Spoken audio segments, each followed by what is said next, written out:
మహాలయ, పెత్తర, పితృ అమావాస్య, పితృ దోష నివారణకు ఇలా చేయండి. సూర్యుడు కన్యారాశిలో ప్రవేశించగానే పితరులు తమ పుత్ర పౌత్రుల దగ్గరకు వస్తారని చెప్పబడింది.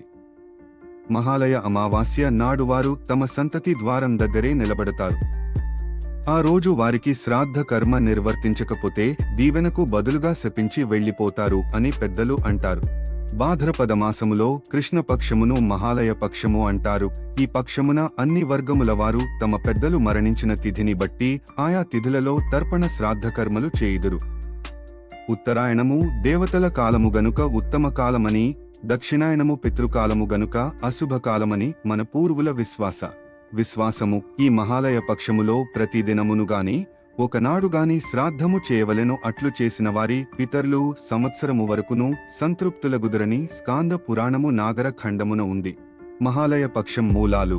మహాలయ పక్ష ప్రారంభం శుద్ధ పూర్ణిమ పితృ పక్షం మొదలయ్యే రోజు.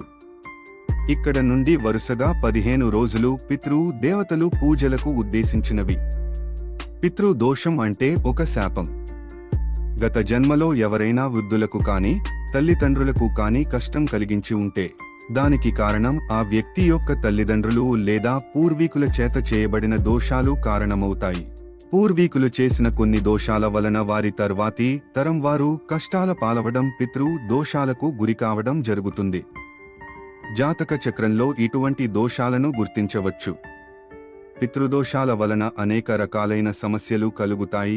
ఉదాహరణకి ముఖ్యమైన పనులు పూర్తి కాక ముందే ఆటంకాలు, వైఫల్యాలు ఎదుర్కోవడం, గౌరవ ప్రతిష్టలకు భంగం కలగడం, కుటుంబంలో స్త్రీకి చిన్న వయసులో వైధవ్యం ప్రాప్తించడం, కుటుంబంలోని వ్యక్తికి మానసిక స్థితి సమతుల్యత లేకుండా ఉండడం, ముఖ్యంగా సంతాన భాగ్యం లేకపోవడం, పుట్టిన సంతానం జీవించకపోవడం, సంతానం వలన తీవ్ర సమస్యలు వంటివి. ప్రతి మనిషి తన జీవితంలో పితృ రుణం తీర్చాలి. దీనివలన పితరులు తృప్తి చెందుతారు, వారికి ముక్తి లభిస్తుంది. తమ సంతానం పితృరుణం తీర్చకపోతే వారికి ముక్తి లభించదు. మహాలయ పక్షం రోజుల్లో వారసులు వదిలే తర్పణాలు పితృదేవతలకు ఆకలి దప్పులు తీరుస్తాయి. సంతృప్తి చెందిన పితృ దేవతలు ఆశీర్వాదం వంశీకుల ఉన్నతికి కారకమవుతుంది. ఈ పక్షం రోజుల్లో ఇతర శుభకార్యాలేవి ఆరంభం చేయకూడదు. మహాలయ అమావాస్య రోజున తర్పణ కార్యక్రమం చేశాక దేవతా పూజలకు శ్రీకారం చుట్టాలి. ఈ పక్షం రోజుల్లో శ్రాద్ధ కర్మ నిర్వర్తించటం చేత పితరులకు తృప్తి కలుగుతుంది. భాద్రపద బహుళ పాడ్యమి నుండి అమావాస్య వరకు ఊర్ధ్వరశ్మి నుండి పితృప్రాణం భూమిపై వ్యాపించి ఉంటుంది. పితరులను ఉద్దేశించి వారి ఆత్మను తృప్తి పరచటానికి శ్రద్ధతో అర్పించేదే శ్రాద్ధం. ఆత్మ శరీరాన్ని వదిలి వెళ్ళాక దాని సూక్ష్మాతి సూక్ష్మ అంశం అటు ఇటు తిరుగుతూ ఉంటుంది. వారి కర్మానుసార ఫలం లభిస్తుంది. పితృరుణం నుండి ముక్తి పొందటం చాలా కష్టం. తల్లిదండ్రులు సంతానం కోసం ఎంత తపిస్తారో వెల కట్టడం సాధ్యం కాదు. పితృగణాల శ్రాద్ధ కర్మ గౌరవప్రదంగా చేయటం సంతానం తప్పనిసరి. శ్రాద్ధకాలం ప్రారంభమైందని తెలియగానే పితృదేవతలు తమ వారిని స్మరించుకుంటూ మనోమయ రూపంలో శ్రాద్ధ స్థలం చేరుకుంటారు. నిజానికి ప్రతి మాసంలోనూ అమావాస్య పితరుల పుణ్యతిథిగా భావించబడిన మహాలయ అమావాస్యకు విశేష ప్రాముఖ్యత ఉంటుంది.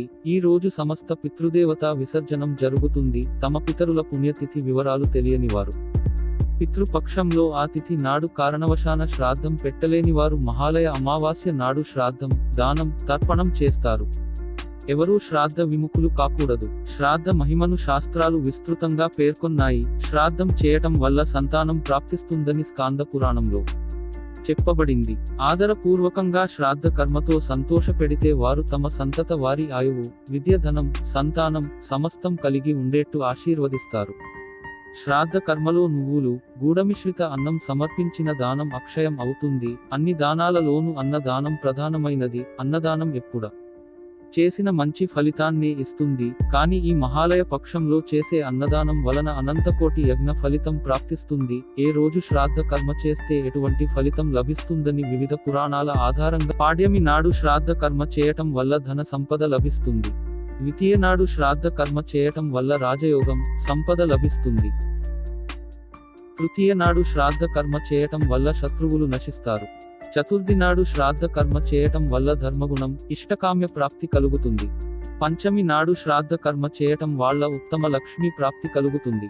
పుత్రకామన గలవారికి ఫలం లభిస్తుంది. షష్ఠి నాడు శ్రాద్ధ కర్మ వల్ల దేవతలు పితరులు ప్రసన్నులవుతారు, ఆ వ్యక్తికి సమాజంలో శ్రేష్ఠ గౌరవం లభిస్తుంది. సప్తమి శ్రాద్ధ కర్మ వల్ల యజ్ఞం చేసిన పుణ్య ఫలం లభిస్తుంది. అష్టమి తిథి నాడు శ్రాద్ధ కర్మ వాళ్ళ చేస్తే సంపూర్ణ సమృద్ధి, ధనం, బుద్ధి ప్రాప్తిస్తాయి. నవమి నాడు శ్రాద్ధ కర్మ చేస్తే విస్తారంగా సంపద, అనుకూలవతి అయిన భార్య లభిస్తుంది. దశమి నాడు శ్రాద్ధ కర్మ చేస్తే లక్ష్మీ ప్రాప్తి, పశు సంపద వృద్ధి చెందుతుంది, లభిస్తాయి. చతుర్దశి నాడు శ్రాద్ధ కర్మ చేస్తే ఆయుధాల నుండి రక్షణ లభిస్తుంది. అమావాస్య నాడు శ్రాద్ధ కర్మ చేస్తే వ్యక్తికి సమస్త లాభాలు కలుగుతాయి, అన్ని కోరికలు నెరవేరుతాయి. ప్రతి సంవత్సరం చేసే శ్రాద్ధం కన్నా అతి ముఖ్యమైన శ్రాద్ధాలు ఈ మహాలయపక్షం 15 రోజులు చేయలేని వారు ఒక్క మహాలయమైన చేసి తీరాలి. ఆర్థిక భావం వలన విద్యుక్తంగా శ్రాద్ధ కర్మలు చేయలేకపోతే పితృపక్షంలో కేవలం శాకంతో శ్రాద్ధం చేయవచ్చు, అది కూడా వీలు కాకపోతే గోవుకు గ్రాసం పెట్టవచ్చు.